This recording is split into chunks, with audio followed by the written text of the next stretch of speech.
na akae asiolewe, na apatane na mumewe tena, apatane na mumewe tena, mumewe asimwache mkewe.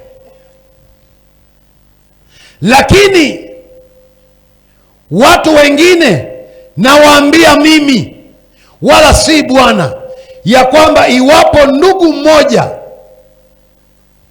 ana mke asiyeamini, na mke huyo anakubaliana naye, asimwache.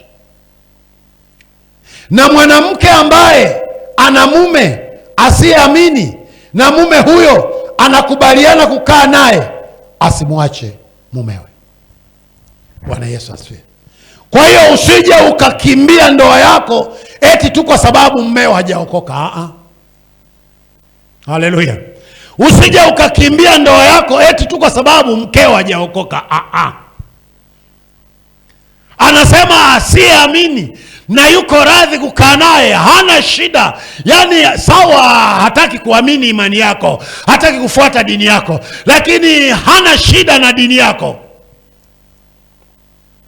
Usifunge virago mama. Haleluya. Usimfukuze baba. Baba, usimfukuze mkeo. Bwana Yesu asifiwe. Bwana Yesu apewe sifa. Ukienda kwenye ile hiyo wa Korinto wa kwanza 7:15, wa Korinto wa kwanza 7:15, lakini yule asiyeamini akiondoka, na aondoke hapo huyo ndugu mume au ndugu mke hafungiki. Huyo asiyeamini akasema, Bwana, kuanzia leo wewe sio mke wangu, wewe sio mume wangu, sitaki tusijuane. Kwa nini? Kwa sababu nimeokoka, kwa sababu nimeamua kumpa Yesu maisha yangu. Mume akasema, siwezi kuishi na mtu wa namna hiyo, sitaki mtu wa namna hiyo nyumbani kwangu. Mama, baba, usiache wokovu kwa sababu ya ndoa hiyo. Hiyo ndoa ni hapa duniani, hamji kwenda mbinguni wote pamoja. Bwana Yesu asifiwe. Hamtaingia mbinguni wote pamoja, kila mmoja ataenda kwa njia yake. Ameondoka kwa sababu ya imani kwamba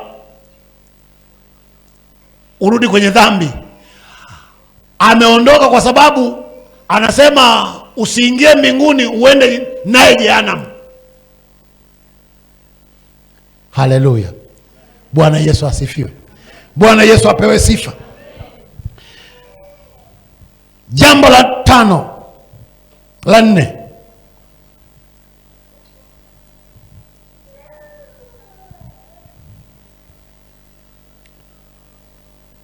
mwanamke aliyeolewa kupata mimba ya mtu mwingine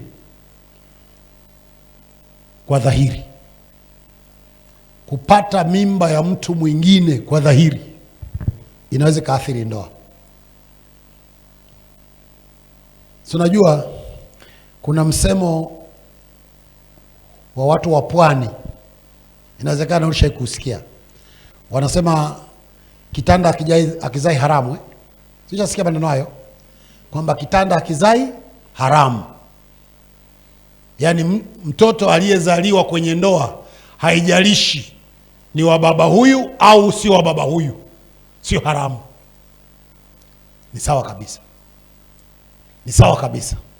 Lakini kama ni mtu uliyeokoka ambaye unamjua Kristo na Kristo ni Bwana na Mwokozi wa maisha yako, ufahamu ya kwamba kupata mimba ya mwanaume mwingine kunaweza kuathiri ndoa yako. Kunaweza kukateteresha ndoa yako. Kunaweza kuvuruga mahusiano ndani ya ndoa. Kunaweza kuvuruga mapatano yenu ndani ya ndoa. Kwa hiyo tunarudi pale pale. Uasherati, uzinzi, ukahaba unaweza ukavunja ndoa. Bwana Yesu asifiwe. Bwana Yesu asifiwe. Jambo jingine, linaloweza likasababisha kuathiri ndoa kibibilia ni kugoma kwa makusudi. Kugoma kwa makusudi kushiriki tendo la ndoa. Kugoma kwa makusudi. Kugoma kwa makusudi kushiriki maisha ya unyumba inaweza ikaathiri ndoa.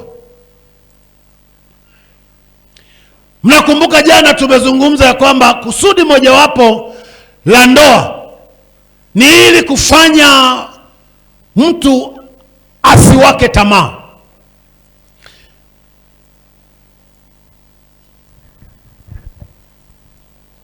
Mwili wa binadamu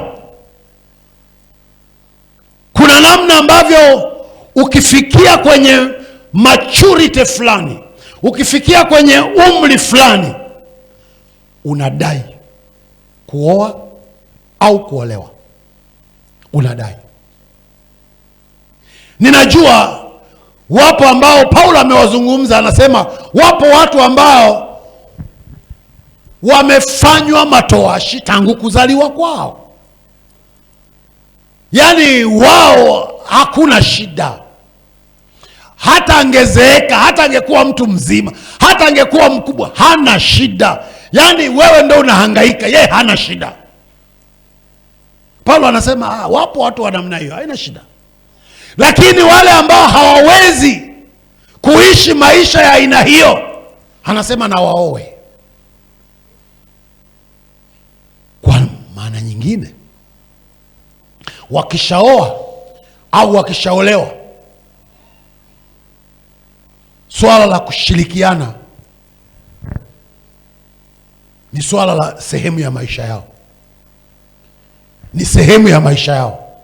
Kwa hiyo akitokea mtu akaweka jeuri, akitokea miongoni mwao akatia ngumu, anatengeneza mazingira ya kutetelesha ndoa. Haleluya. Anatengeneza mazingira ya kuathiri hiyo ndoa isisimame. Bwana Yesu asifiwe. Ngoja nikupitishe kwenye mambo mengine machache ambayo hayo sio ya kibibilia. Hayapo kwenye Biblia, hayapo, sikuwahi kuyakuta.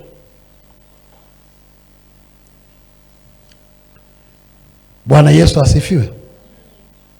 Bwana Yesu asifiwe.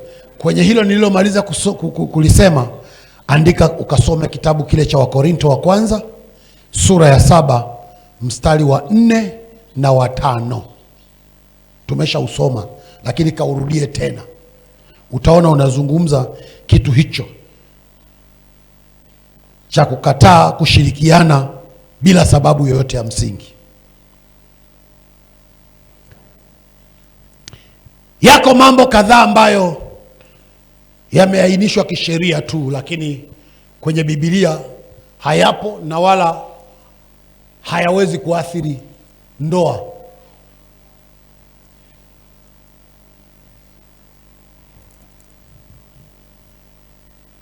Jambo la kwanza, mmoja kati ya wanandoa kufungwa jela. Mmoja kati ya wanandoa kufungwa jela, kwenda magereza. Mke wako au mume wako akifungwa magereza, haihalalishi ya kwamba hiyo ndoa imevunjika. Ni swala la muda tu. Na kwenye haya nayoyataja hakuna hata moja nitakalokupa maandiko, kwa sababu hakuna maandiko. Hakuna maandiko yanayosimamia. Ila mimi nakutajia tu, andike uyajue. Mojawapo ni kifungo, kwenda jela.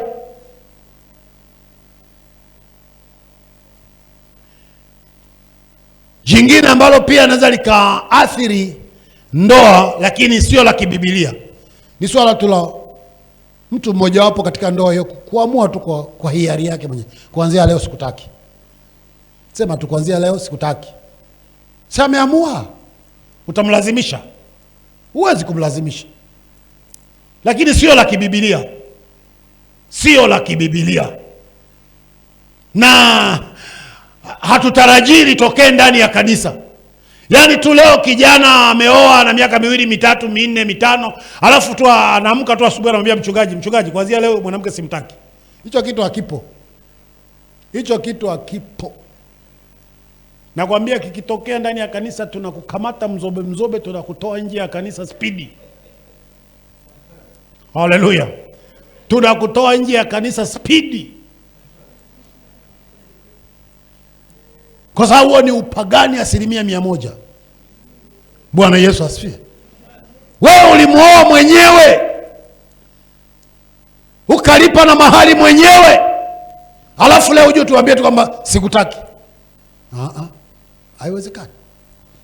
Bwana Yesu asifiwe. Jambo jingine pia ambalo linaweza likaathiri ndoa lakini sio la kibibilia ni mwanaume kushindwa kuwajibika. Mwanaume kushindwa kuwajibika. Wewe nikwambie, mwanaume akishindwa kuwajibika hakuvunji ndoa. Sio kaanza kuvunja ndoa kwa sababu tu baba ameshindwa kuwajibika. We mama, we koma, inawezekana Mungu naye amepanga hivyo kwamba nawe uwajibike kwa sehemu fulani. Kama ni maandazi, choma maandazi sana, maisha yaendelee. Sio kwa sababu baba ameshindwa kuleta shekeli unasema ndoa inaishia hapo. Huo ni upagani. Bwana Yesu asifiwe. Huo ni upagani. Lakini pia jambo jingine ambalo linaweza likatetelesha ndoa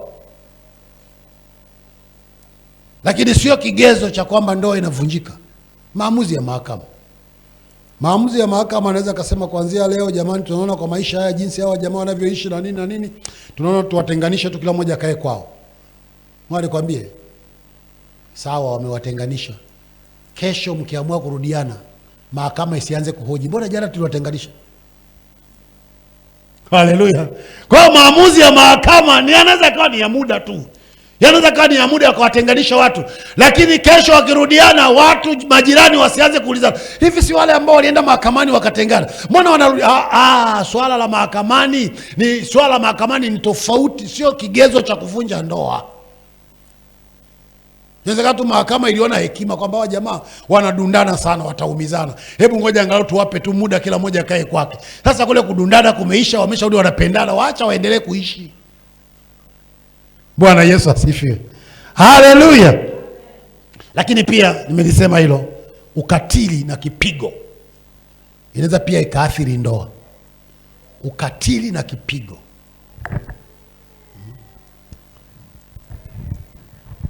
Baba nadundwa na mama kila leo. So unajua kuna wamama ambao ni mabouncer. Bouncer kweli kweli, Tyson. Akikushika tu mkono na unakubali amri, unafuata tu amri.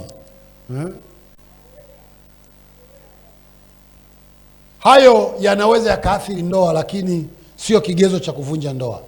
Kipigo au ukatili wa namna hiyo, au utoro sio jambo linaweza likaathiri ndoa.